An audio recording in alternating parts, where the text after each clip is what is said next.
Mike Defensor, bigo na naman. Matapos yung kanilang failed impeachment case na sana ay ihahain nila laban kay President Bongbong Marcos na wala namang naglakas loob na kongresista na i-endorse yon, umuwi silang luhaan. So hindi tumigil itong si Mike Defensor. Matapos yung kanilang pag-iingay doon sa kanilang press con na wala namang nangyari, napahiya lang sila. Ang yabang-yabang kasi ng grupo nila eh. Lalo na itong si Atty. Respicio na ang ingay-ingay na pabababain daw at tatanggalin nila yung ulo ng korupsyon.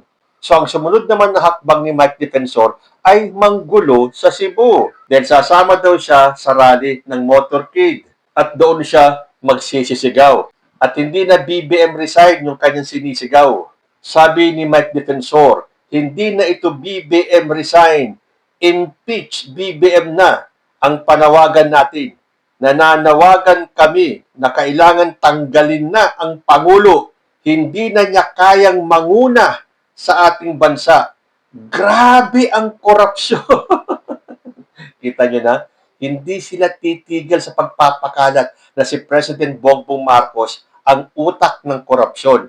Sasabihin nila, grabe ang korupsyon. Alam ni Digong na grabe ang korupsyon nung siya pa ang nakaupo. Pero wala siyang ginawa. Natural ngayon, sasabihin natin na grabe ang korupsyon dahil nahubaran ng maskara itong korupsyon na to. At kaya natin nasasabing grabe ang korupsyon dahil po naglilitawan na yung mga pangalan na sangkot dyan sa korupsyon na yan.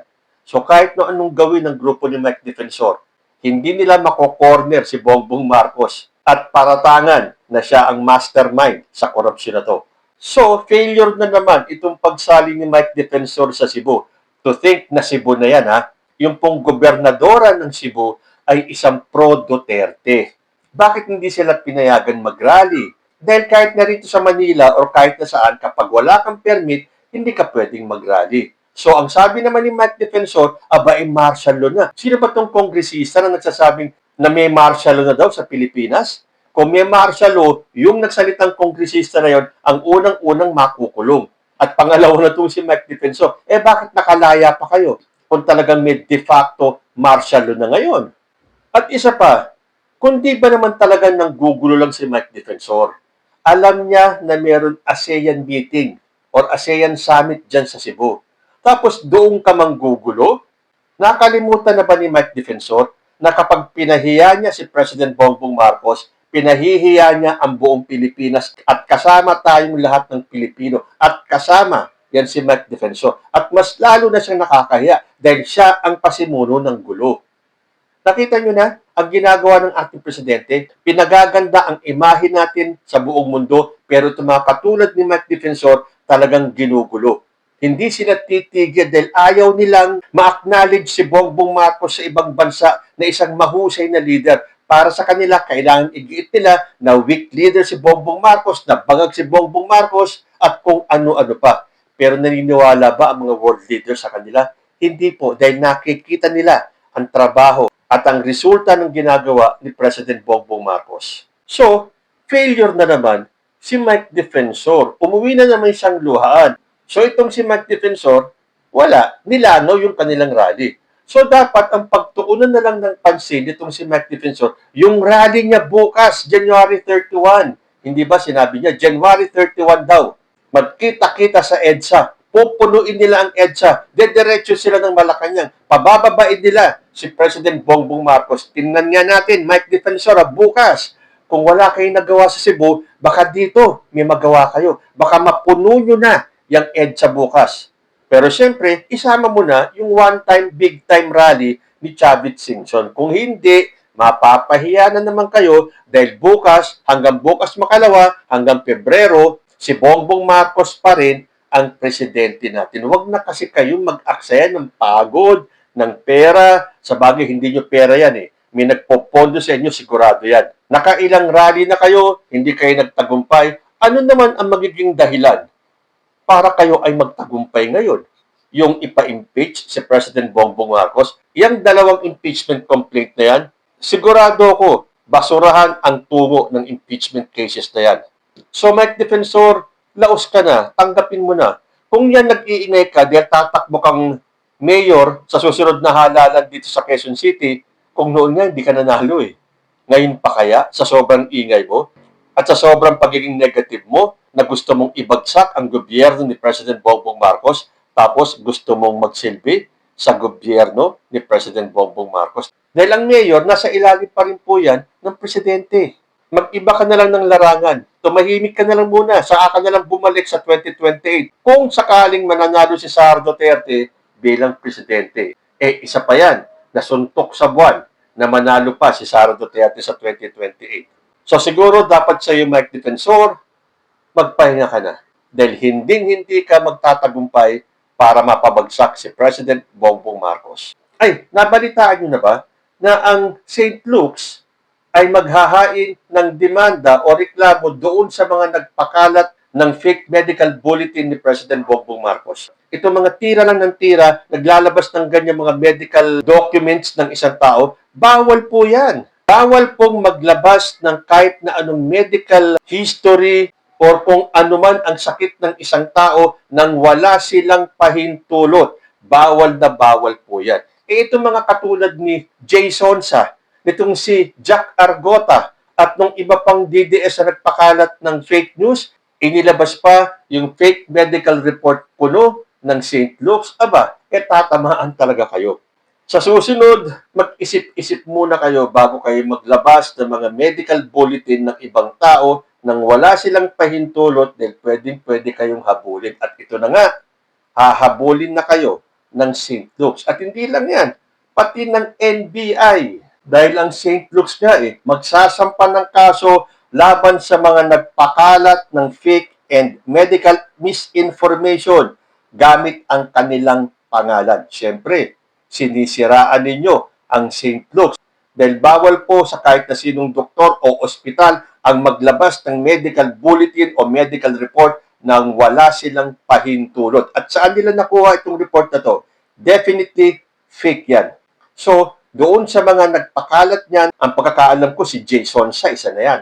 Itong si Jack Argota, isa pa yan. At yung mga DDS na naglabas ng fake medical bulletin ni President Bongbong Marcos. Pero ngayon, pinagdidelete na po nila. Akala nila porke na-delete na ay hindi na sila mahahabol.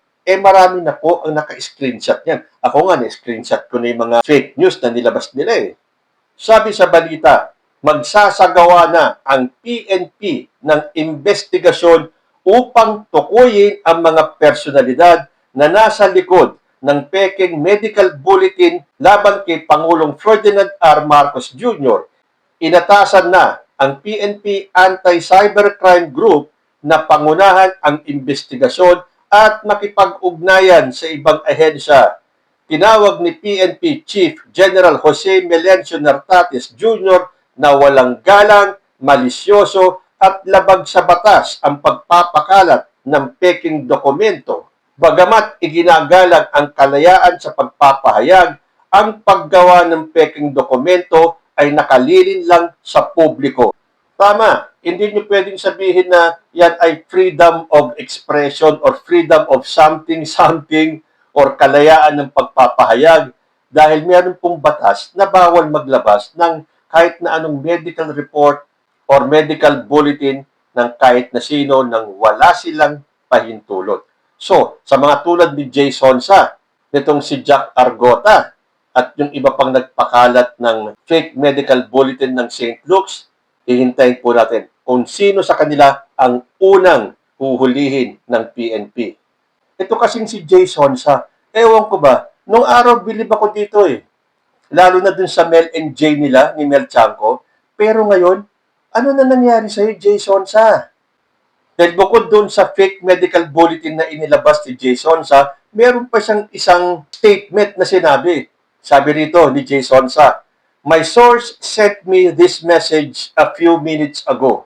His acute diverticulitis has deteriorated severely due to prolonged drug use. Key developments include the formation of a cyst and clear signs of perforation, which could lead to life-threatening complication if not addressed immediately." Ayan, nag-presume, ano ba to? Nag-ala doktor itong si Jason Sa. Alam ko, broadcaster ito Ngayon, doktor na siya at na alam niya kung ano ang nangyayari kay President Bongbong Marcos. Tapos yung mga DDS, kung ano-ano pinaglalabas nila mga statement nila. Itong si Crisette Chu, sabi ba naman niya, ang pinakamasakit yung nagkakasakit-sakit ka kahit wala ka namang achievement sa trabaho. O nakita niyo itong mga bulag na DDS na to? Sa bagay, wala tayo talagang magagawa. Kapag bulag ka, kapag pikit ang mata mo, kahit na lahat ng tao sa paligid mo naghahaleluya sa mga achievements si President Bongbong Marcos, kayong mga DDS, magiging kasalanan sa inyo kung kayo ay magbabanggit ng achievement ni President Bongbong Marcos dahil ang turo sa inyo dapat puro paninira lang ang ilalabas ninyo. Wag na wag kayo maglalabas ng kahit na anong mabuti tungkol kay President Bongbong Marcos. Ito pang isa, si Lorraine Bagoy. Sabi niya, sabi siguro ng Diyos, ayaw mong umalis dahil sa sigaw ng taong bayan ha? Sige, ako na magpapaalis sa iyo. Ano kayang ibig sabihin nun? Sabi daw siguro ng Diyos, ayaw mong umalis dahil sa sigaw ng taong bayan ha? Sige, Diyos na daw ang magpapaalis kay Bongbong. Ano ibig sabihin? Nagkasakit na. Maya-maya lang, tigok na yan. Ganun ba ang ibig sabihin ni Badoy? Isa pa, itong si Rowena Guanzon. Pag nag-surgery si BBM sa diverticulitis niya, general anesthesia. Temporarily incapacitated. The Vice President must take over. Kung umaalis na si President Bongbong Marcos, nagpupunta sa ibang bansa, ginagawa ba niyang caretaker? Si Sara Duterte? Assuming talaga itong mga DDS na to, no? Isa pa, balikan natin itong si Jack Argota na nag-delete na ng kanyang post kung saan inilabas niya yung medical bulletin daw na galing sa St. Luke's. Sabi kasi ni Argota nung nilabas niya yung medical report ng St. Luke's, pina-enhance ko kay ChatGPT. Di ko kasi mabasa. Ano sa inyo dito? Sa pagkakaintindi ko naman, ay para bang may cancer sa kaliwang betlog si BBM na kailangan tanggalin. Ang galing ng imagination nitong mga DDS na to, no? Pero yung post niyang yan ay dinilit niya na. Tatakot itong mga to dahil hahabulin na sila hindi lang ng PNP, NBI, pati na ng St. Luke's. Pero kung ang gusto ni Rowena Guanzon ay mag-take over na itong si Sara Duterte kahit pansamantala habang inooperahan si Bongbong Marcos, iba naman kay Argota. Tanong niya, nasa Pilipinas na ba si future President VP Sara Duterte? Pakisabi, umuwi na. Baka kasi anytime soon, ipoproklama na siya. Dahil nga, nagkasakit si President Bongbong Marcos at ang hinihintay ng mga DDS na to ay matigok na si BBM. So, pinaghahanda na nila si Sara Duterte at umuwi na daw ng Pilipinas at baka anytime i-declare na siyang presidente ng Pilipinas. Natandaan ko yung rally ng INC sa Luneta. Hindi ba nagkaroon ng bulong-bulungan na naka-ready na daw si Sara Duterte. At anytime, pwede na siyang tanghaling presidente ng Pilipinas. Hinay-hinay muna kayo. Dahil hanggang ngayon, si Bongbong Marcos pa rin ang presidente at ayan na nga, nagtatrabaho na muli. At yung kanyang sakit na diverticulitis ay hindi po life-threatening. Ay, mga DDS, hindi pa ba kayo napapagod? Hindi niyo pa ba natatanggap na hindi kayo magtatagumpay sa pagpapabagsak kay President Bongbong Marcos? Kayo po, ano sa tingin niyo? Comment lang po down below and I will see you in my next video. Diyos ti Agnina.